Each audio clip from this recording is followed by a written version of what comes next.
Hey guys, and welcome back to the Critter Crochet YouTube channel. Today we'll be doing another pattern review, and today's pattern review is of this adorable ice cream monster that is inspired by the Yeti creature. I want to start off by saying I absolutely love this thing. I sat down to do it today. I finished it a few hours ago, and I decided to do this video while it's still fresh in my mind. So I'll be talking about the materials you'll need, a little bit about the pattern, how the critter is actually constructed, my thoughts and opinions, things like that. So let's get right into it. I actually have the pattern right here to go along with you guys. The pattern designer is from Indonesia, and her name is Antia Surya. I hope I'm saying that right. And I'll have this pattern linked below, and I'll also have her Instagram linked below since she gives it in the pattern. This is a free pattern. You can find it on Pinterest, and it'll take you to her Ravelry page where you can then download it from there. You can also find it for 50 cents on Etsy. Yes, this pattern is just called Ice Cream Monster, inspired by Yeti. And I guess her official, or like her crochet name is Amuriyuku. I hope I'm saying that right. There aren't any real difficult techniques you'll need to know. The only technique you'll need to know is working in the back and front loops, because the ice cream bumps right here are worked into the front loops after you've worked in the back loops of that round. So it's really the only techniques or different stitches that you'll need to know, and it's pretty easy to learn how to do that, so you can just look up a YouTube video if you don't know how to do that. This pattern is at a difficult level of easy, which I totally agree with. Very, very beginner friendly if you're looking for that kind of pattern, and very quick. I got this done in about 3 hours, and I easily could have done 3 or 4 of these in one day.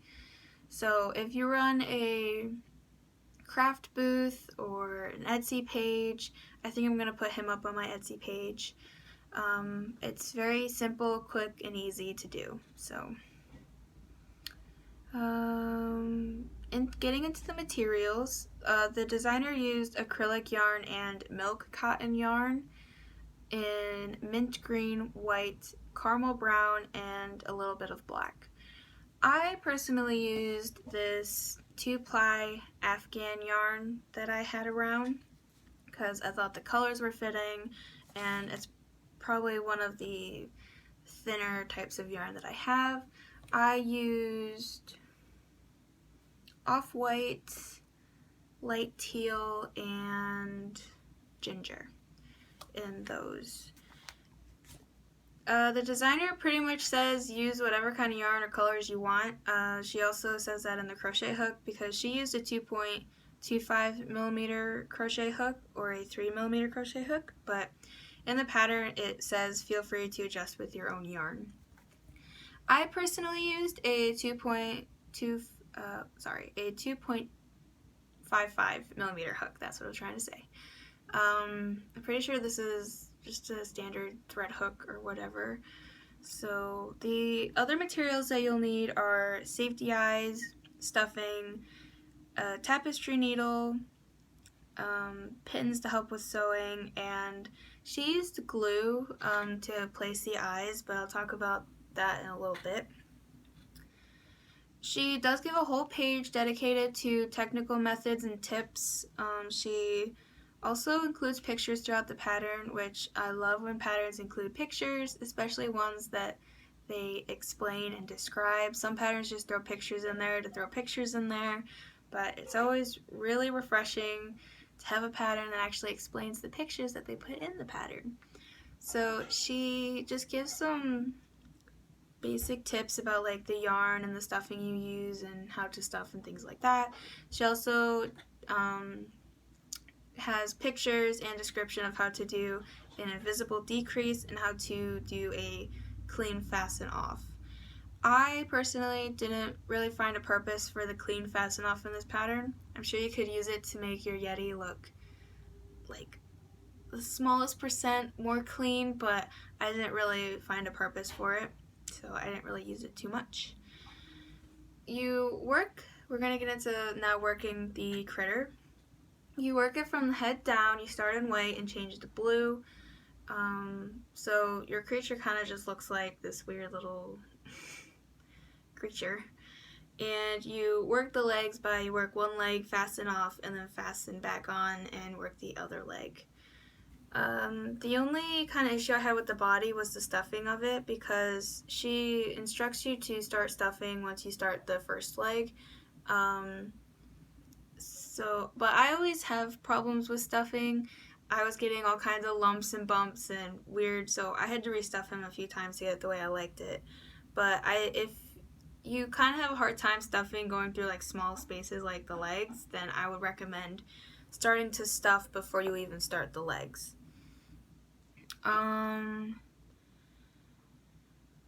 Then you work the hands. The hands are very simple. They're just these little tiny things that you sew on later.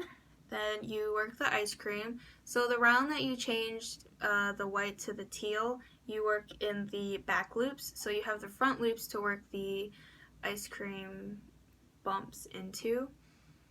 I personally sewed the bumps down because they weren't staying down on their own, but she never instructed that in the pattern from at least what I could see.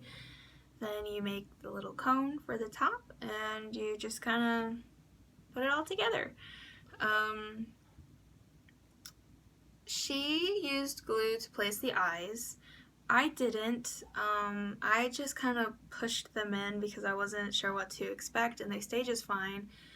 But I recommend you guys securing them a different way if you don't want to use glue. And if you don't have glue, I would skip to the assembly and finishing part to see where she places the eyes, and then I would place the eyes before you even start closing it up, just so that they're already in there and they're secure, so you don't have to worry about gluing them or anything. After that, you attach the hands on the side. I actually liked how the eyes were so low and the hands were placed a few rows above the eyes. I think it just gave him this really like stubby, derpy look to him that I love. And then you attach the cone to the top of the head. You can kind of attach it wherever you want, and the pattern was off to the side, so I decided to do that, but you could probably place it on either side wherever you want. And then you go to embroider the mouth. I wish that the designer had included more instructions on how to actually embroider the face, because I found myself doing a lot of guesswork, and I don't mind guessing on some patterns because they usually have the pictures to at least lead me in the right direction. But she included the picture of embroidering the teeth, but I didn't really know how she actually did it, so I totally guessed on that part. I think that my teeth look fine, or the creature's teeth look fine, and I wish that she had said a little more where the lines of the mouth are actually supposed to go, or where they were to start and stop the mouth. I also did the guesswork based on the pictures. That's what I was trying to say. So that's about it. That's how you make your little ice cream monster Yeti. It was, like I said, very quick, very simple. Definitely a pattern you can get done in an afternoon. Very beginner friendly, so I highly, highly recommend. And I recommend checking out this pattern specifically and her other patterns because it looks like she does some really cute and amazing work. And yeah, like I said, I love this pattern. So cute. It'll probably make an appearance in my Etsy shop as a finished item. So if you guys want to check that out, go check it out. And yeah, on to the second part of the video of kind of talking about what's going on in my crochet world. I've actually been taking a little bit of a mental break from crochet. This is actually the first thing I've done in a few days.